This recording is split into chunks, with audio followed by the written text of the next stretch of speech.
मानव mobile सत्संग का 223वां दिन। आज का प्रसंग है, सभी परमात्म प्राप्ति कर सकते हैं। एक ऐसी बात है जिसकी महिमा मैं कह नहीं सकता। अगर आप ध्यान दें तो सदा के लिए निहाल हो जाएं। वह यह है, ऐसा कोई पारमार्थिक साधन है ही नहीं जिसके लिए हम कह सकें कि इसको तो हम नहीं कर सकते, और ऐसा कोई सांसारिक कार्य नहीं है जिसको सब कर सकते हो। कारण कि परमात्म प्राप्ति की योग्यता सामर्थ्य तो सभी मनुष्यों में है, परंतु सांसारिक वस्तुओं को प्राप्त करने की योग्यता सामर्थ्य सभी मनुष्यों में नहीं है। जैसे कामना की पूर्ति करना और कामना का त्याग करना, ये दो बातें हैं। कामना की पूर्ति कभी कोई कर ही नहीं सकता। हम इंद्र बन जाएं, महाराजा बन जाएं, बड़े धनी बन जाएं, कितनी संपत्ति इकट्ठी कर लें, तो भी कामना की पूर्ति कभी हो ही नहीं सकती। परंतु कामना का त्याग हो सकता है। सांसारिक पूर्ति कोई कभी कर ही नहीं सकता, और परमात्मा की प्राप्ति सभी कर सकते हैं। इसमें कोई अयोग्य है ही नहीं, क्योंकि परमात्मा की प्राप्ति के लिए ही मनुष्य शरीर मिला है। जिस काम के लिए शरीर मिला है वही काम यदि नहीं कर सकता तो फिर क्या कर सकेगा वह। सांसारिक पूर्ति के लिए शरीर मिला ही नहीं है, तो फिर उसकी पूर्ति कैसे कर सकता है? कर ही नहीं सकता। परमात्मा की प्राप्ति करने में, सांसारिक कामना का त्याग करने में सबके सब स्वाधीन हैं, और सांसारिक कामना की पूर्ति करने में सबके सब पराधीन हैं। यहाँ इतने लोग बैठे हैं, कोई सांसारिक कामना पूरी करने में समर्थ हो तो बताएं। कभी कोई समर्थ है ही नहीं।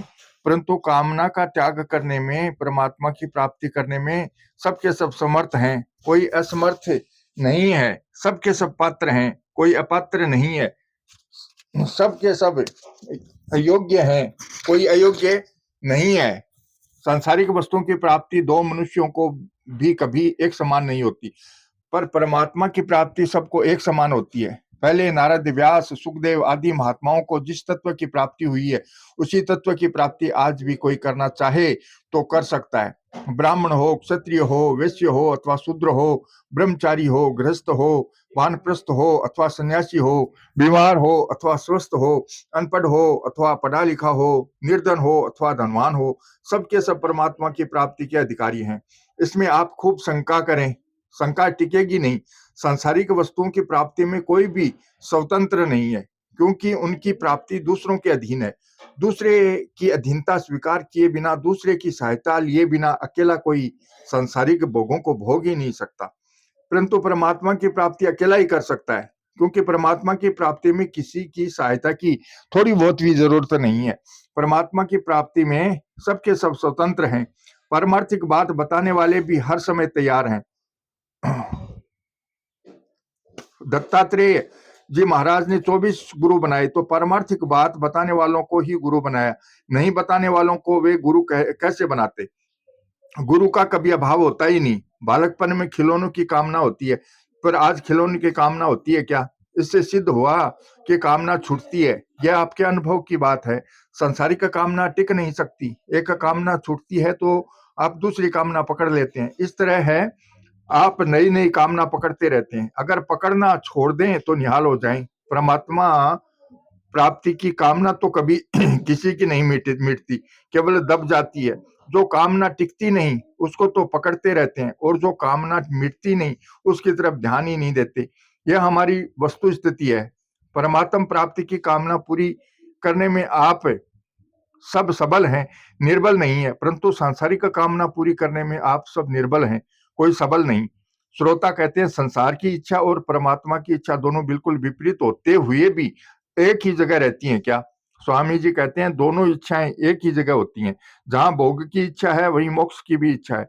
भोग की इच्छा निवृत्त होगी और परमात्मा की इच्छा जागृत हो जाएगी। संसार की इच्छा को मिटा दो तो परमात्मा की इच्छा आपसे आप पूरी हो जाएगी।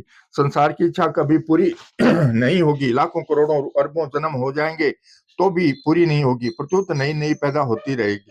जिम्मी प्रति लोभ, लोभ अधिकाई। श्रोता कहते हैं, दोनों विपरीत इच्छाएं एक ही जगह कैसे रहती हैं? स्वामी जी कहते हैं, एक इच्छा को तो आपने पकड़ा और एक इच्छा आप में अपने आप है। संसार की इच्छा को तो आपने पकड़ा है और परमात्मा की इच्छा आप में खुद में है। मैं सदा जीता रहूं, मेरे में और कोई अज्ञान न रहे, मैं सदा सुखी रहूं, यह आपकी खुद की इच्छा है। भोगों की इच्छा आपकी खुद की नहीं है। इच्छा के प्रेरक आप खुद ही हैं। अगर आप खुद संसारिक इच्छा को छोड़ दें तो वह टिक सकती ही नहीं। जिसकी पूर्ति होनी असंभव है, उसको तो छोड़ ही देना चाहिए। सांसारिक इच्छा इसलिए पूरी नहीं होती कि संसार नहीं है, और परमात्म प्राप्ति की इच्छा इसलिए पूरी होती है कि परमात्मा है। सांसारिक वस्तुएं कभी सदा नहीं रहती, मिट जाती हैं, पर परमात्मा सदा ही रहते हैं। श्रोता कहते हैं, संसार में रहकर संसार की इच्छा से अलग कैसे रह सकते हैं? स्वामी जी कहते हैं, संसार में रहकर भी सब तरह की इच्छा होती है क्या? नहीं हो सकती। बनावटी इच्छा सब तरह की कैसे हो सकती है? भोजन में भी दो आदमियों की एक इच्छा नहीं होती। किसी को मीठा अच्छा लगता है, किसी को मिर्च अच्छी लगती है, किसी को थोड़ी मिर्च अच्छी लगती है, किसी को ज्यादा मिर्च अच्छी लगती है। इस तरह संसार की सब इच्छाएं सबको नहीं होती, अतः संसार की इच्छा छूटने वाली है। जैसे संसार की दूसरी इच्छाओं से आप अलग रहते हैं, ऐसे ही जिन इच्छाओं को आपने पकड़ रखा है, उन इच्छाओं से भी आप अलग रह सकते हैं। वास्तव में आप खुद संसार में रहते ही नहीं, प्रत्युत परमात्म में ही रहते हैं। ममे वासो जीवलोके। संसार में तो शरीर, इंद्रियां, मन, बुद्धि रहते हैं। मन सस्तान इंद्रियाणि प्रकृति स्थानी।